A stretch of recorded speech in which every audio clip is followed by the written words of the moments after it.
नमस्कार, खबरों की खबर में आपका स्वागत है। स्वतंत्रता दिवस के मौके पर प्रधानमंत्री नरेंद्र मोदी ने रक्षा संबंधी एक बात कही थी।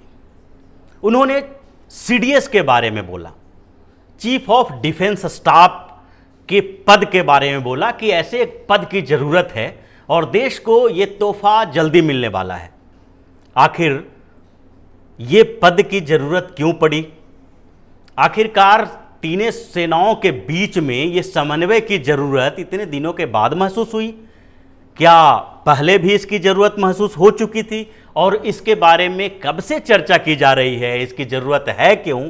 इन सब चीज़ों पे आज हम चर्चा करेंगे खबरों की खबर के इस प्रोग्राम में। तो चीफ ऑफ डिफेंस स्टाफ, आखिरकार तीनों सेनाओं के बीच कोऑर्डिनेशन के लिए एक अधिकारी की जरूरत है। क्यों है जरूरत? अभी वर्तमान में स्थिति क्या है और इसकी ज़रूरत पहले से जब पड़ी हुई थी, पहले से इसके लिए रिकमेंडेशन आ चुके थे, तो अभी तक क्यों नहीं हो पाया? इन चीज़ों को जानने के लिए पहले हमें सेनाओं के बीच की स्थितियों के बारे में जानना पड़ेगा। अभी वर्तमान में स्थिति क्या है, किन लोगों के आधार पर सेना के बीच के कोऑर्डिनेशन को, सेना की ज़रूरतों को, उसके ऑपरेशन को संचालित किया जाता है। तो इसके लिए देखते हैं कि हमारे पास जो तीन सेना है, तीनों सेना के अध्यक्ष होते हैं और तीनों सेना के अध्यक्ष एक दूसरे से किसी न किसी प्लेटफॉर्म पे मिलते हैं, कोऑर्डिनेशन करते हैं। लेकिन कोऑर्डिनेशन का ये स्तर बहुत ही नॉर्मल होता है। ये तीनों इतने शिद्दत के साथ अपनी चीज़ों को एक दूसरे के साथ मिल बैठ के चर्चा नहीं कर पाते और एक दूसरे की ज़रूरतों को उस स्तर पर नहीं समझ पाते, क्योंकि इस समय सेना का स्ट्रक्चर एक अलग तरीके का है जो लगभग सभी डेमोक्रेटिक कंट्री और बड़े कंट्री के से अलग है।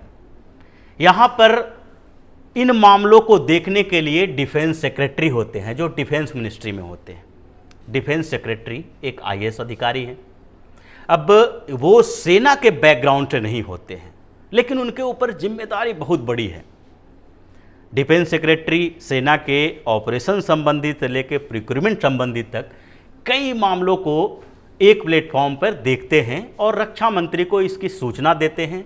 वहाँ से फिर प्रधानमंत्री के पास भी पहुँचता है। तो ये सरकार जो तीनों सेनाओं की ज़रूरतों के लिए, तीनों सेनाओं के बीच के समन्वय के लिए डिफेंस सेक्रेटरी के ऊपर निर्भर करता है। कई रक्षा विशेषज्ञों ने पहले भी इस पर सवाल उठाया है कि आखिरकार सेना के मामलों की जानकारी या सेना के मामलों के बारे में चर्चा के लिए हमें ऐसे व्यक्ति के ऊपर निर्भर होना पड़ता है जिसका बैकग्राउंड सेना का नहीं रहा है, जो सिविल अधिकारी हैं। इससे कई समस्याएं होती थी और पहले भी होती रही है। इस पर चर्चाएं भी हुई है, लेकिन अभी तक फैसला नहीं हो पाया था।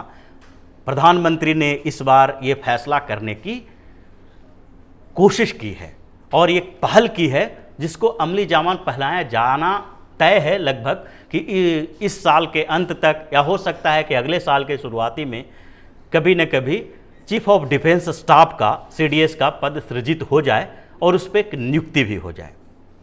तो इसकी ज़रूरतों को समझने के लिए सबसे पहले हम कुछ उदाहरण लेते हैं कि इसका जो कॉन्सेप्ट है वो भारत में ये पहली बार आया या इससे पहले भी इसकी चर्चा हो चुकी थी।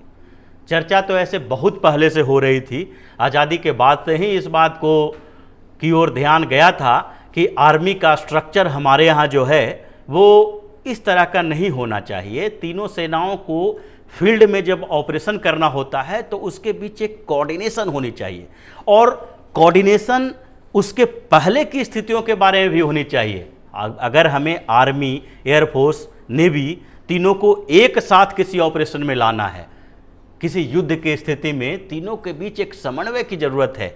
तो तीनों की आवश्यकताओं को पूरे साल या साल दर साल इन तीनों के बीच की आवश्यकताओं को देखना पड़ेगा।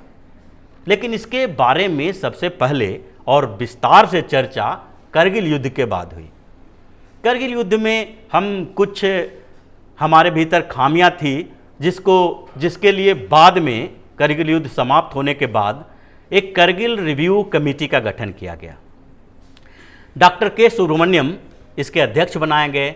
इन्होंने बहुत सारे पहलुओं पर चर्चा की और उन चर्चाओं के बीच ये निकल के आया कि कहीं न कहीं लैप्सेस तीनों सेनाओं के बीच समन्वय की भी हुई है और उस समन्वय की कमियों को दूर करने के लिए एक ऐसा अधिकारी चाहिए जो तीनों सेनाओं के बीच लगातार टच में रहे, लेकिन इसे लागू नहीं किया गया।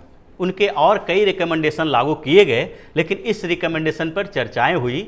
बाद में एक GOM भी बनाया गया। उन्होंने भी इसके लिए कहा कि हाँ भाई, ऐसी एक ज़रूरत है जो कि तीनों सेनाओं के बीच समन्वय स्थापित कर सके, लेकिन उसके रिकमेंडेशन को भी माना नहीं गया। कांग्रेस की सरकार थी, पहले अटल बिहारी वाजपेयी की सरकार थी, लेकिन बाद में जब कांग्रेस की सरकार रही तो उस पर भी बहुत ज़्यादा चर्चा नहीं की गई। इसके बाद एक और कमेटी का गठन किया गया। उस समय मनमोहन सिंह प्रधानमंत्री थे और उस दौरान एक कमेटी 2011 में बनाई गई नरेश चंद्रा के नेतृत्व में।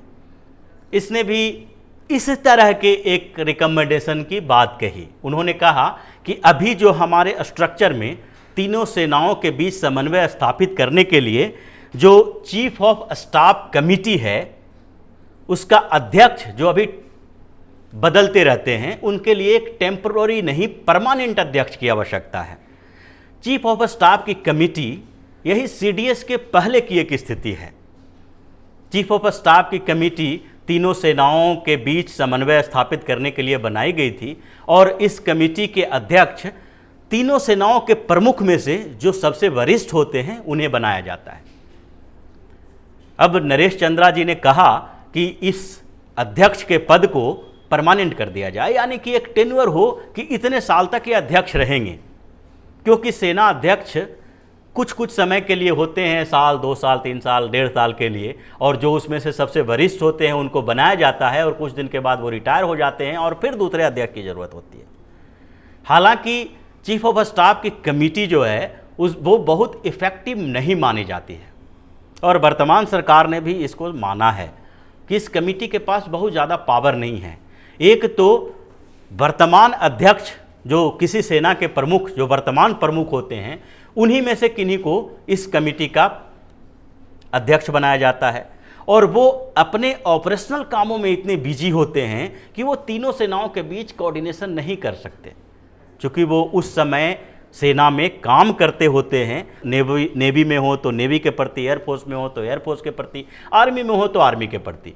तो जिनको अध्यक्ष बनाया जाता है वो अपने सेना के प्रति ज़्यादा जिम्मेदारी उनकी होती है और वो उस काम में ज़्यादा बिजी होते हैं, तो उनके पास कोई इतना बड़ा अधिकार नहीं है, इतनी शक्ति नहीं है कि वो तीनों सेनाओं की आवश्यकताओं को एक प्लेटफॉर्म पे ला सकें, उनके बीच जो थोड़ा बहुत कोऑर्डिनेशन का अभाव है उसको दूर कर सकें। तो इसके लिए ये ज़रूरत महसूस की गई कि इनके लिए एक परमानेंट अध्यक्ष बनाया जाए। वो लगभग CDS की तरह ही था, लेकिन वो भी ठंडे बस्ते में चला गया।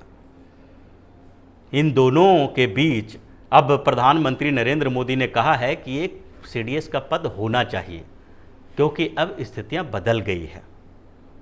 हमारे साथ जो अंतर्राष्ट्रीय स्तर पर जैसी स्थितियां बदली है, जो युद्ध के तकनीक बदले हैं, युद्ध की स्थितियां बदली है, उसमें तीनों सेनाओं के बीच एक समन्वय की ज़रूरत है और वो समन्वय नहीं होने के कारण पहले भी हम इसकी खामियां भुगत चुके हैं। जैसा कि माना जाता है कि 1962 में भारत चाइना वार के समय भी इस कोऑर्डिनेशन के अभाव के कारण हमें नुकसान उठाना पड़ा था। ये माना जाता है कि जब चाइना ने भारत पर आक्रमण किया था और इंडियन आर्मी और चाइनीज आर्मी के बीच युद्ध चल रहा था, तो उस समय एयरफोर्स की आवश्यकता महसूस हुई थी, लेकिन एयरफोर्स के सपोर्ट आर्मी को नहीं मिल पाया। इसके पीछे दूसरा कारण है और दूसरी राजनीति और दूसरे स्थितियां तो जो उस समय थी उसके अनुसार इसका विश्लेषण किया जाता है, लेकिन कहीं न कहीं इस कोऑर्डिनेशन का एक अभाव था जो पूरे साल दोनों के बीच के गैप को दूर नहीं कर पाया था। इसके बाद करगिल के समय में भी ये बात देखी गई थी कि करगिल में भी जब पाकिस्तान हाई पॉइंट पे था और इंडियन आर्मी को समस्याएं हो रही थी, तो उस समय भी एयरफोर्स से मदद की बात की गई थी। लेकिन ये राजनीति के गलियारों में ये बात चलती रही और कैबिनेट से मंजूरी लेते लेते बहुत समय गुजर गया और दोनों के बीच ये पूरी तरह से कोऑर्डिनेशन स्थापित नहीं हो पाई और एक ऐसे जनरल नहीं थे जैसा सीडीएस में होगा, जो कंबाइंड रूप से तीनों की आवश्यकताओं से और तीनों के एक जॉइंट फोर्स के रूप में जो कामयाबी मिलने वाली है उससे कैबिनेट को विश्वास में ले सके, प्रधानमंत्री को विश्वास में ले सके, रक्षा मंत्री को विश्वास में ले सके।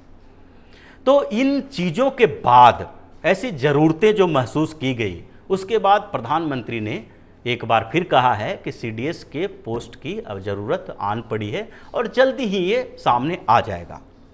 अगर हम वर्तमान स्थितियों पर देखें तो बराबर देखने को मिलता है कि सेना ने इतने तोप खरीदे, एयरफोर्स में भी फाइटर प्लेन की ज़रूरत है, फाइटर प्लेन लाया गया है, उसके बाद हेलीकॉप्टर की ज़रूरत होती है जो सेना और एयरफोर्स दोनों के बीच की है, क्योंकि एयरफोर्स की जो स्थिति है, अगर हम सेना को यहाँ से वहाँ एक जगह से दूसरी जगह ले भी जाते हैं तो उसमें एयरफोर्स की मदद लेनी पड़ती है।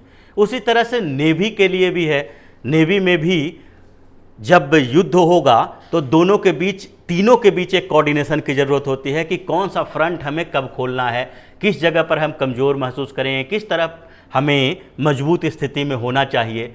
तो इसके लिए जो सामान की खरीद होती है उसमें भी तीनों की आवश्यकताओं को ध्यान में रखना चाहिए और इसके लिए एक ऐसे एक्सपर्ट की ज़रूरत है जो उन चीज़ों के बारे में जानते हों कि आर्मी को क्या ज़रूरत होगी, एयरफोर्स को क्या ज़रूरत होगी और आर्मी और एयरफोर्स के बीच एक जॉइंट रूप से किन सामानों की ज़रूरत होगी, किन शस्त्र अस्त्र की ज़रूरत होगी। तो इन चीज़ों के लिए भी एक ज़रूरत आन पड़ी है कि प्रोक्यूरमेंट में जो इतनी समस्याएं आती है उसके लिए भी एक हाई प्रोफाइल ऐसे व्यक्ति हों जो डिफेंस बैकग्राउंड से हों, वो डिफेंस सेक्रेटरी ना हों जिनको डिफेंस के बारे में बहुत कम जानकारी है क्योंकि वो सिविल बैकग्राउंड से आते हैं, वो जनरल चीज़ों के बारे में उनके पास जानकारी होती है, किसी में खासकर डिफेंस के मामले में विशेषज्ञता नहीं होती है, वो फील्ड ऑपरेशन से संबंधित नहीं होते हैं। जो फील्ड में ऑपरेशन होता है वो एक सेना के अधिकारी ही बता सकते हैं कि वहाँ क्या क्या चीज़ों की ज़रूरत है। तो इसके कारण जो फाइल है बहुत दिनों तक अटकी रह जाती है, प्रोक्यूरमेंट की प्रक्रिया बहुत स्लो हो जाती है और एक आईएएस अधिकारी के हाथ से गुजरते हुए जब ये फाइल मंत्रालय तक पहुंचती है तब तक खरीद में काफ़ी देर हो चुकी होती है। इसीलिए आप देखते होंगे कि लगातार डिफेंस प्रोक्यूरमेंट में देरी होती रहती है, 2 साल 3 साल 5-5 10-10 साल तक ये फाइल अटकी रहती है और उसके बाद से बार बार आता है कि सेना में इन चीज़ों की कमी हो गई है, एयरफोर्स में फाइटर प्लेन की कमी हो गई है। तो इन चीज़ों को दूर करने के लिए, इनके बीच एक कोऑर्डिनेशन स्थापित करने के लिए भी सीडीएस की ज़रूरत है, जिसको वर्तमान सरकार ने महसूस किया है। और इसी तरह से अगर देखा जाए तो जो हमारी स्थिति है, हम दो दुश्मन देशों से घिरे हुए हैं। हमारा सीमा विवाद एक तरफ पाकिस्तान से, दूसरी तरफ चाइना से चल रहा है। अभी जब कश्मीर को विशेष दर्जे कश्मीर से हटाया गया तो उस समय भी पाकिस्तान चारों तरफ जाके समर्थन मांग रहा था, उसे कई देशों से निराशा हाथ लगी, लेकिन हमारा ही पड़ोसी देश जो उसका भी पड़ोसी है, चीन ने उसको किसी न किसी स्तर पर सहयोग दिया। सुरक्षा परिषद में भी चीन ने पाकिस्तान का सहयोग किया। तो ऐसी स्थिति में हम ये नहीं मान सकते कि दो देशों से सीमा विवाद की स्थिति में हमें बिखरे हुए फौज और बिखरी हुई स्थितियों की ज़रूरत है। हमें एक सुदृढ़ नेतृत्व चाहिए, उस सुदृढ़ नेतृत्व के लिए एक सीडीएस का पोस्ट चाहिए जो पूरे साल तीनों सेनाओं के बीच कोऑर्डिनेशन स्थापित करे, तीनों सेनाओं की स्थितियों से पॉलिटिकल नेतृत्व को परिचित कराए, उन्हें बताए कि किस तरह की चीज़ों की ज़रूरत है, हमें आगे क्या स्ट्रेटजी अपनानी चाहिए और उनके पास एक हाई प्रोफाइल टीम हो जो इन चीज़ों के बारे में उन्हें बताए और सीधे वो रक्षा मंत्री और प्रधानमंत्री के प्रति जिम्मेदार हों, जो सीधे तौर पर उन्हें बताया जा सके। तो ऐसे माहौल में ऐसा लगता है कि प्रधानमंत्री ने इन चीज़ों को, इन वातावरण को, इन स्थितियों को समझा है और फिर से एक पहल की है और लगता है कि जिस तरह से कई ऐतिहासिक फैसला मोदी सरकार ले रही है, कई ऐतिहासिक क्षणों का गवाह हम रहे हैं, इस बीच कई मामले ऐसे आए जो सालों से लटके हुए थे, उसी तरह से ये वर्षों से लटका हुआ मामला भी पूरा होगा और इस बीच हम एक नए तरह के सुरक्षा व्यवस्था के साथ आएंगे जो पहले से मजबूत हो, अच्छी हो और हम ज़्यादा सुरक्षित महसूस कर सकें।